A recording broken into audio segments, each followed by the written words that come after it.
PlayStation 5 دوای 2 ساڵ لە بەکارهێنان من یەکێکم لەو کەسانێک کە لە سەرەتای بەردەستبوونیەوە ئەو کۆنسۆڵم لەلا بۆ بەکارم هێناوە کۆنسۆلی سەرەکی چ گۆڕانکاریە کراوە و ئێستا شایانی کڕینە یاخودنە و ئەپدەیتەکان چی بەسەراتوە من ژیرم لە چەناڵ یوتیوبی ژیر تکا دەکەم دوگمێ لایک سبسکرایب لەبیر نەکەن بۆ پشتگیریکردن لە کارەکان با دەست پێ بکەین.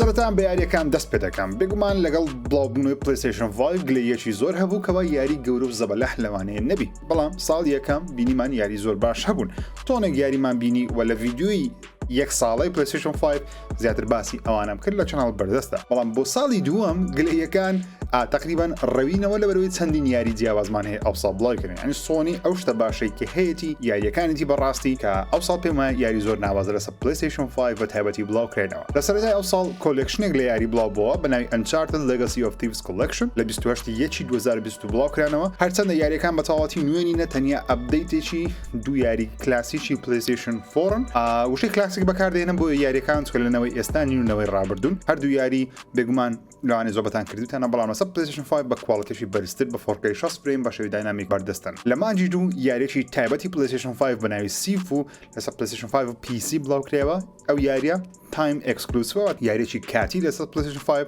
دواتر لێتە سەر Xboxیش یاریەکە پێشوازێکی گەورەی لێکرا گەیمەرێکی زۆر بەدڵی بوو و ئێستا حالیان لە بۆ چەندین خەڵاتی یاری ساڵش کاندید کرایە هەر لە مانجی دوو یەکێک لە گەورەترین یاریەکانی PlayStation بڵاوکرێە بە ناوی Horizon Forbidden West لە 18 بڵاوکرایەوە چەند ڕۆژێک پێش Elden Ring ئەو یاریە سەرەتا ئەو پێشوازە گەوری لێ نەکرێت کە پێویست بوو لێ بکرێت لەبەر Elden Ring بەڵام ئێستا دەبینم لە سوشال میدیا ئەوانە گەیمەران زیاتر ئەو یاریە دەکەن پێم وایە چێکە لە یاری نازدارەکانی PlayStation بەشی یەکەمی زۆر باش بوو ئەو بەشەش پێم وایە جیهانەکەی و لە ڕووی گرافیک و ستۆریەوە بردیانە لێڤڵێکی دیکە و ئەو یاریە کاندیدی خەڵاتی یاری ساڵیشە کە شەڕەفێکی گەورەی هەر یاریەک ئەو کاندید بوونە وەربگری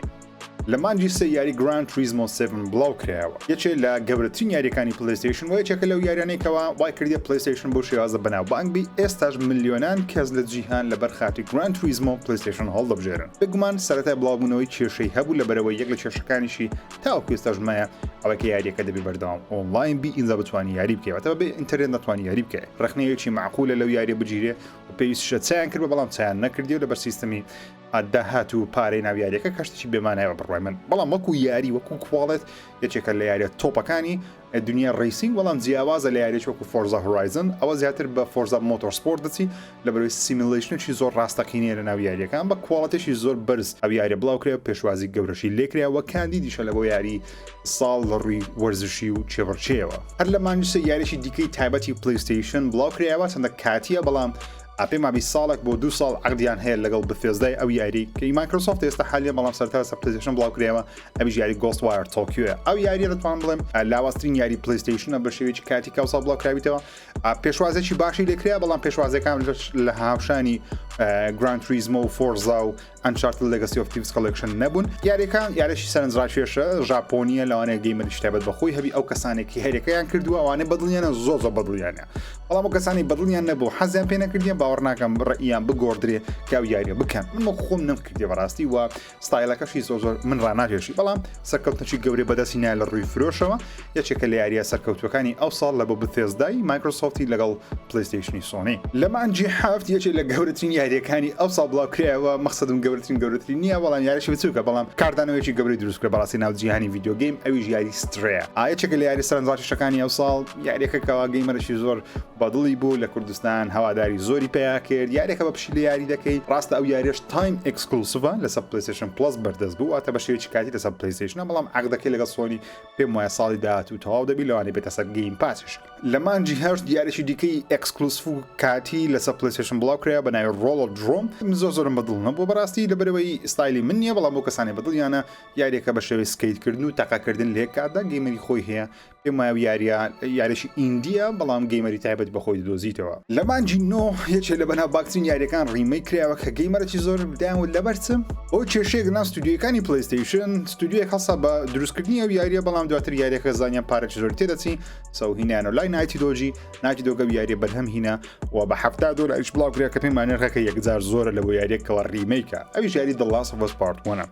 وەکو کوواڵەتی یاریەکەم تۆپە یەکێکە لە یارە نازدارەکانی ئەوسا بەڵام شایانی $70 نەخێر بە هیچ شێوازێک بەڵام وەکو یاری ئەگە باسی بکەین لاستۆفەس پارتمان کاتی خۆشی نازدار بوو ئێستاش ئەگەر نەتکردیە لەسەر PlayStation 5 بەو کوواڵەتیە بۆ یەکەم جار بیکەی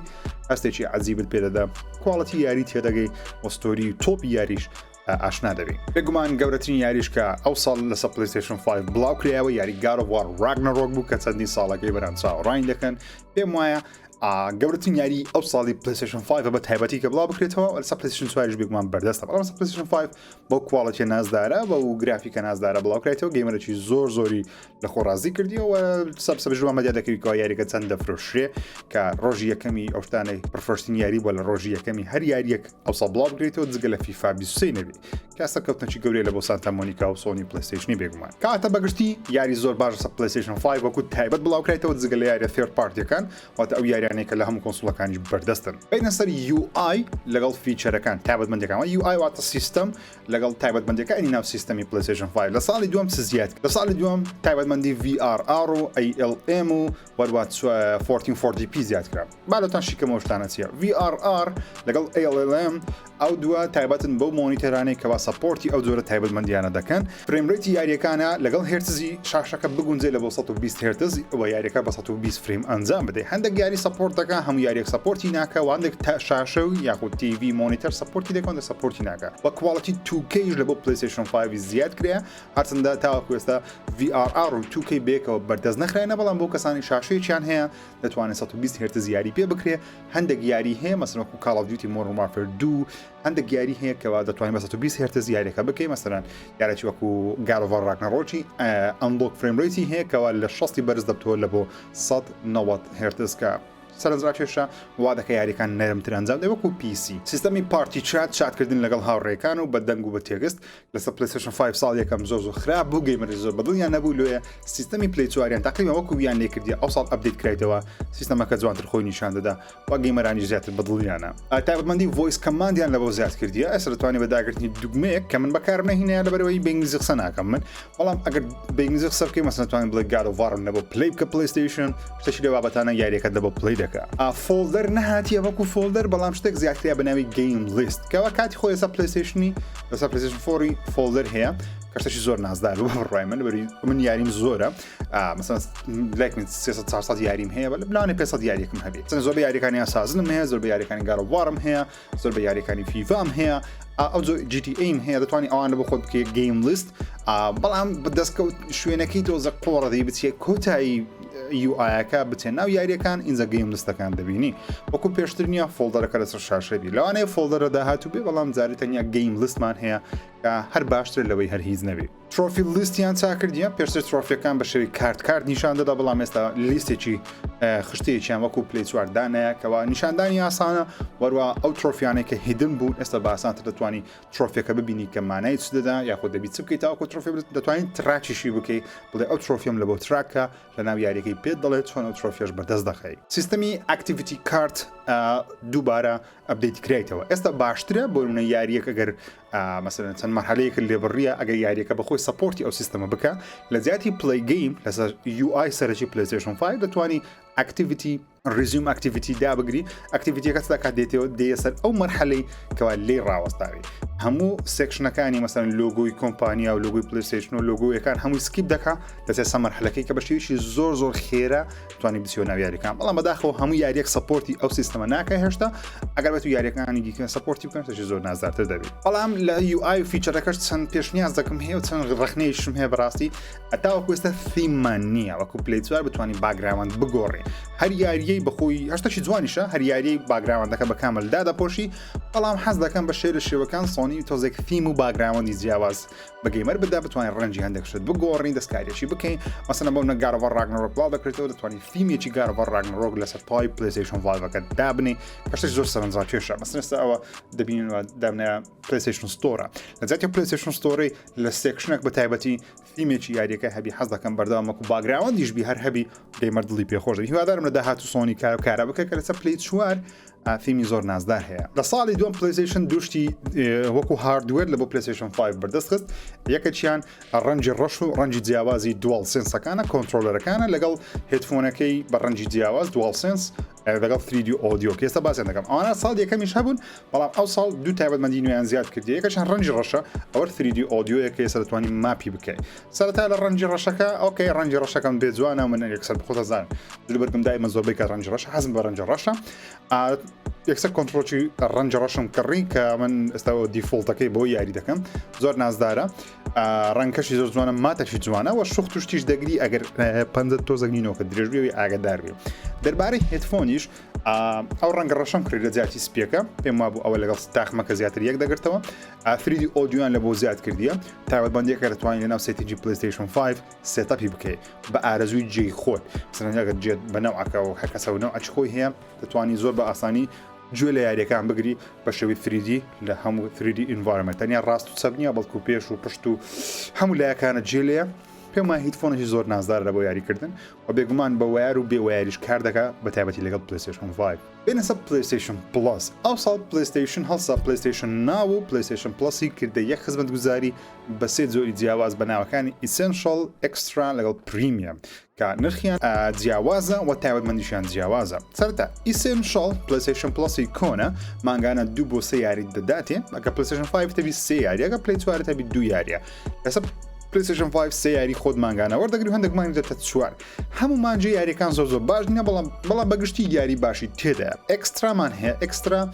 کۆمەڵێک یاری دەداتێ لێک کاتدا ئەکسترا دوو کۆلکشن لە خۆ دەگری یەکەمیان یوبیسۆفت پلس کلاسیکە کە چەند یاریێکی یوبیسۆفتی کە یاریەکان پێم وایە زۆر باشن ئەساسنگریت ڤالهاڵا و چەندین یاری ئەساسن و واچدۆگز و ئەوانەی تێدایە ڕاستەخۆ لە ڕێگەی ئەکسترا وەردەگری و گەیم کاتەلۆگت هەیە گەیم کاتەلۆگ زیاتر لە 300 بۆ 400 یاری جیاوازی کۆن و نوێ پلیستیشن 4 و 5 تێدایان لە ڕێگەی ئەکسترا وەردەگری دەربارەی پریمیەم کە خزمەتگوزارێک گرانگرانەکەیە کلااود ستریمینگت پێدەدا کە یاریەکانی پلیستیشن 1 و 2 3 زیاتر پلی 3 دەداتێ بە شێوەی ستریمینگ بەداخەوە ناتوانانی ئەوانە داوڵۆن بکەیت بەڵام دەتوانین ستریمیان بکەی بە شێوەی ڕاستەخۆ گە ئینتەرنێتێکی باش دەبی و بە کێبڵش لێت دابی هەندێک یاری هەیە دەتوانین بۆ شێوازە بکەیت بن یاری کۆنەکانی گادۆڤار زوو دایانکەمەوە لە ڕێگەی کلااود دەیکەم بەڵام پێویستی بە ئینتەرنێتێکی باشەیە ئەگەر نازۆر سوودی نییە بەڕاستی وە پێم وایە هەموو کەسێک سوودی لێ وەرناگری بەڵام ئەو شتێک کە ئەمە زۆر دڵمان پێی خۆش بوو ئەویش کلاسیک گەیمسە مەسەن یاریەکانی پلی 1 و پلی 2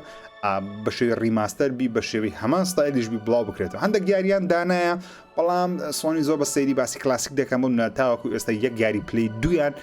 لەسەر ئەو خزمەتگوزاری دانەنایە کە ڕیماستەر نەکرای بۆ پلی 4 زۆربەی ئەو یاریانەدایانە ڕیماستەر کراین لەو پلی 4 دووبارە لێرە دایدەنە سۆنی پێی دەڵێ کلاسیک بەڵام یاریەکان تۆنێک یاریمان هەیە لەسەر پلیستیشن 1 پلیستیشن 2 دای بنێن یاری تێدا بەڵام زۆر کەمە و مانگانەش کەمترین یاریانە بۆ زیاد دەکرێت بەگشتی هەر سێ خزمەتگوزاری مانگانە یاریانە بۆ زیاد دەکرێت بە بڕای من باشترین خزمەتگوزاری ئەکسترایەکەیان زۆرترین یاری مانگانە بۆ زیاد دەکرێت و پێم وایە ئەگەر هاوشانی گەیم پاسیش نەبێت لە زۆر ڕۆوە لە گەیم پاسی باشترە بەڵام تاکە کێشەی ئەوەیەکەوە یاریەکانی پلیستیشن کە بڵاو دەکرێنەوە لەسەر ئەو خزمەتگوزاری ڕۆژی یەکەم بەردەستنابی هاوشەوەی گەیم پاس ئەگەر نە مانگانە یاری تۆپی تێدا بەگشتی ئەگە پریمیەمت هەبی زیاتر لە 900 یاریت هەیە مانگانە کە زیادیش دەکەوان دەشی کەم دەکە ئەنجام دێکە پێم خزمەتگوزارێکی زۆر باشە بەڵام نرخیان تۆزێک گرانە بەڵام ئیسنشەڵەکە هەر مانگانە $10 و ساڵی $6 ئەکسترایەکە مانگانە دەکە $8 ئەگە بە ساڵانە پارەکەی بدی کە خزمەتگوزارێکی زۆر باش ئەگە ساڵانە بتوانی پارەی پێ بدەیت باشەوە لە کوردستانیش بە 40,000 دینار دەتوانین بەدەست بخەی بە ئەکاونتی جیاواز مثلا ئەکاونتی تورکی ئەوانە بەش 40,000 وەردەگری کە زۆر هەرزانە پریمیەمەکە ساڵانە $120 کە مانجێ دەکات $10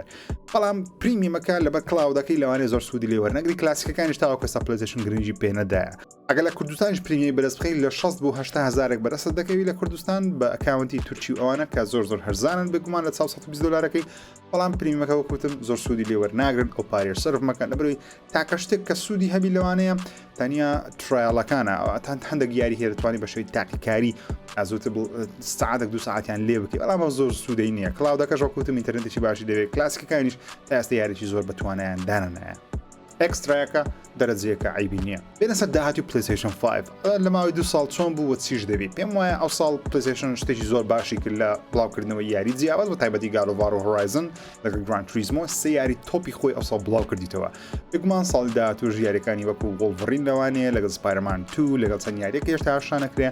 بڵاو بکرێتەوە پلیستیشن 5 واتە داهاتوێکی زۆر پرشنگداری هەیە. بگومان دەنگۆ هەیە کە پلیستیشن 5 سلیم لە ساڵی داهاتوو بڵاو بکرێتەوە ئەکیدیشن بڵاو بکرێتەوە و پلیستیشن 5 پرۆش لەوانەیە لە باوی 3 بۆ 4 ساڵی کە ئەگەر هەبی لەوانەشە نەبی بڕای من زیاتر نابی بەڵام دەنگۆیە بڵاوکراینەوە. لە کۆتاییدا دەڵێن پلیستیشن 5 شایانی کڕینە ئێستا یاخودنا ئەگەر بە نرخی 500 بۆ 550 دلار بەدەستت کەوی 100% بیکڕە ئەگەر بە تەمای بەڵام ئەگەر بە تەمانی جارێ چاوەڕێکە لەوانەیە بەدەستی 2000 بەرزتکەوی یاخود چاوەڕێکە ڕسۆنی خۆی بە فەرمێنی ڕغدا بەزێنی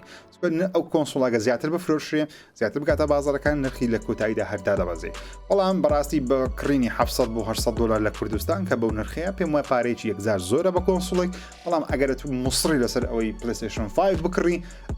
بێگومان ناتوان ڕێگریت لێ کۆن توانین لە بخۆت بکڕی بەڵام پێم وایە باشترین نرخ لەو پلیستیشن 5 500 بۆ 550 دلارە نەک 600 و 700 و 800 ئەوانەکە پێم وایە پارێکی یەکجار زۆرە.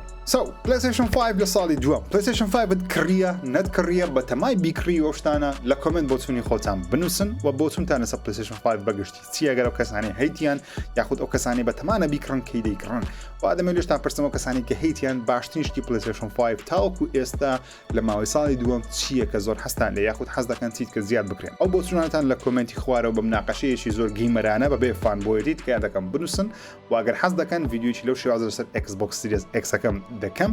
ئەگەر داخوازی زۆر بی ڤیدیۆیەکی لەسەر دەکەم تا ڤیدیۆ داهاتوو خۆی گەورتان سپێرم خواتان لەگەڵ